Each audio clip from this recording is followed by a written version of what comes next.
اسی کو قرآن نے کہا ہے وَمِنَ النَّاسِ مَن يَقُولُ آمَنَّا بِاللَّهِ وَبِالْيَوْمِ الْآخِرِ وَمَا هُمْ بِمُؤْمِنِينَ۔ کچھ لوگ تمہیں ایسے ملیں گے جو اپنی زبانوں سے کہیں گے آمنا باللہ، ہم اللہ کی اوپر ایمان لائے۔ جی اچھا مطلب جمعے کے دن اللہ رب العالمین عبادت کو دیکھتا، بقیہ دن نہیں دیکھتا؟ نہیں، ایسی بات نہیں ہے مولانا صاحب، ذرا آج جمعے کا اہتمام کر رہے ہیں۔ اچھا مطلب ظہر عصر اور دنوں میں چھوڑ دو تو گناہ نہیں، اگر آج جمعہ چھوڑ دیں گے تو اللہ عذاب دے گا؟ ارے نہیں مولانا، ایسی بات نہیں ہے، بس آج ہفتے میں ایک دن جمعہ ہے اس لیے میں آ گیا ہوں۔ اور لاسٹ میں اس کے منہ سے یہ نکل ہی گیا کہ مولانا میں جمعے میں اس لیے آ گیا پہلی سب میں، اگر جمعہ بھی نہیں پڑھوں گا تو محلے والے، گاؤں والے، سماج والے یہ کہیں گے کہ کتنا بڑا کمینہ انسان ہے، دیکھو جمعے تک کی نماز نہیں پڑھتا۔ تو یہ کہو نا کہ آپ کی اگلی صف میں جو آمد آج جمعے کے دن ہوئی ہے وہ اس لیے ہوئی ہے کہ محلے والے یہ نہ کہیں کہ جمعے کے دن بھی نماز پڑھنے نہیں آتا۔ تو یہ تو دکھاوے کی نماز ہو گئی۔ من صلی یرائی فقد اشرک، جو لوگوں کو دکھانے کے لیے مسجد میں آیا اور جس نے سجدہ کیا، رکوع کیا، نماز پڑھی، اس نے شرک کیا۔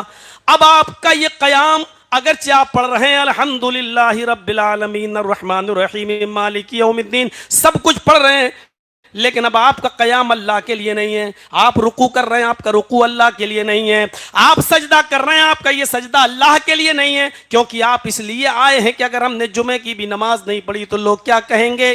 لوگ کیا کہیں گے کہ دیکھو کتنا کمینہ انسان ہے، جمعے تک کی نماز نہیں پڑھتا۔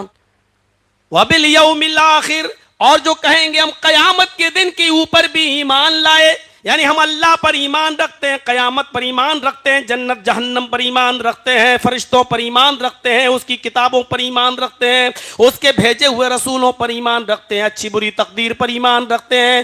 یہ اپنی زبان سے لوگ ادا کریں گے، کہیں گے اللہ پر ایمان، نبیوں پر ایمان، رسولوں پر ایمان، کتابوں پر ایمان، قیامت کے دن پر ایمان، اچھی بری تقدیر پر ایمان، لیکن اللہ فرما رہا ہے وَمَا هُمْ بِمُؤْمِنِينَ، ان کی زبان سے نکلے ہوئے ان جملوں پر اعتبار مت کرنا، ہم گارنٹی دے رہے ہیں کہ یہ مومن نہیں ہے۔ اللہ نے کہہ دیا کہ یہ مومن نہیں ہے، ان کی زبانیں کہہ رہی ہیں کہ ہم ایمان لائے، لیکن ان کے دل نہیں۔ اگر ان کے دل سے یہ بات نکلی ہوتی تو یہ جمعے کے دن جیسا اہتمام کر رہے ہیں ظہر اور عصر کے دن بھی ویسا ہی اہتمام کرتے، ظہر اور عصر میں بھی ویسا ہی اہتمام کرتے، مغرب میں بھی ویسا ہی اہتمام کرتے۔ یہ صرف ان کی زبانیں کہہ رہی ہیں، ان کے دل نہیں کہہ رہے ہیں۔ پھر ایسا کہتے کیوں ہیں؟ ہم اللہ پر ایمان لائے کہتے کیوں ہیں؟ اللہ نے اس کا بھی جواب دے دیا، یخادعون اللہ والذین آمنوا وما یخدعون الا انفسهم وما یشعرون، اللہ کو دھوکہ دینا چاہتے ہیں، مومنوں کو دھوکہ دینا چاہتے ہیں۔ یہ اللہ کو دھوکہ دے رہے ہیں، مومنوں کو دھوکہ دے رہے ہیں۔ اللہ تو دھوکے میں آ نہیں سکتا، دنیا کی کوئی طاقت اللہ کو دھوکہ دے سکتی ہے؟ اور مومن جو پکا سچا ہوگا وہ بھی دھوکے میں نہیں آئے گا۔ ایک آدمی مولانا عبید الرحمان صاحب مان لیجئے تہجد کی بھی نماز پابندی کے ساتھ پڑھتے ہیں، اور جرجیز صاحب سے جمعے آ رہے ہیں۔ اب مولانا عبید الرحمان صاحب سوچ رہے ہیں یار میں تو ظہر بھی پڑھتا ہوں، عصر بھی، مغرب بھی، عشاء بھی، فجر بھی، تہجد بھی، ٹھنڈی راتوں میں اٹھ کر وضو بھی بناتا ہوں، تب میں مومن ہوں، اور جرجیز یہ آتا ہے صرف جمعے نماز پڑھتا ہے، پھر بھی یہ مسلمان ہے، پھر بھی یہ مومن ہے۔ اگر جمعہ ہی کے دن نماز پڑھنے سے بھی اگر ہمارا ایمان ہمارے اندر باقی ہے اور ہم مومن کہلانے کا حق رکھتے ہیں تو پھر ہمیں رات میں اٹھ کر تہجد پڑھنے کی کیا ضرورت ہے؟ آج کے بعد ہم بھی صرف جمعے نماز پڑھیں گے۔ اگر جرجیز صاحب صرف جمعے کے ایک دن مسجد میں آ کر نماز پڑھنے کے بعد مومن ہیں تو ہمیں اتنی محنت کرنے کی کیا ضرورت ہے؟ اچانک ان کے دل میں خیال آتا ہے، پھر سوچتے نہیں جرجیز صاحب تم اپنی قبر میں جاؤ گے، میں اپنی قبر میں جاؤں گا، تمہارے ساتھ تمہارا ایمان، میرے ساتھ میرا ایمان، ہم تو پانچوں وقت کے ساتھ ساتھ تہجد بھی پڑھیں گے۔ میرے بھائیو جو پکا سچا مومن ہوگا وہ کبھی دھوکے میں نہیں آئے گا۔ اس لیے اللہ نے کہا کہ یہ اللہ کو دھوکہ دے نہیں سکتے اور مومن بھی ان کے دھوکے میں آ نہیں سکتے۔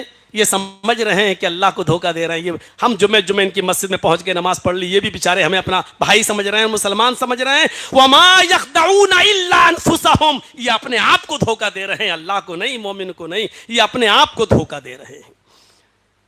تو ایمان کا تقاضا کیا ہے ایمان کا تقاضا یہ ہے کہ آپ کسی شخصیت کو سننے نہ آئیں، آپ قرآن و حدیث کو سنیں، شخصیت کو نہیں۔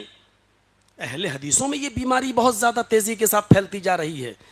جس چیز کو دور کرنا ہماری جمعیت و جماعت کی سب سے بڑی ذمہ داری تھی، آج وہ چیز ہمارے یہاں پھلتی پھولتی چلی جا رہی ہے، پروان چڑھتی چلی جائے۔ شخصیت پرستی نہیں ہونی چاہیے، اچھی بات جہاں سے ملے۔ ہم تو اس مسلک سے جڑے ہیں، اس مکتبہ فکر سے، کہ اگر شیطان نے زکوٰۃ کے مال کے بارے میں یہ کہہ دیا ابو ہریرہ اس پر آیت الکرسی پڑھ لیا کرو، کوئی آدمی چوری نہیں کرے گا اور اس مال کی حفاظت اللہ کی طرف سے ہوگی۔ اور اللہ کے رسول سے جب ابو ہریرہ نے کہا اللہ کے نبی اس نے ایسا ایسا کہا، آپ نے فرمایا اس کی بات کو لے لو، لیکن جانتے ہو یہ آیت الکرسی بتانے والا تمہیں تھا کون؟ کہا اللہ کے نبی نہیں جانتا ہوں۔ کہا ذاک شیطان، وہ تو شیطان تھا۔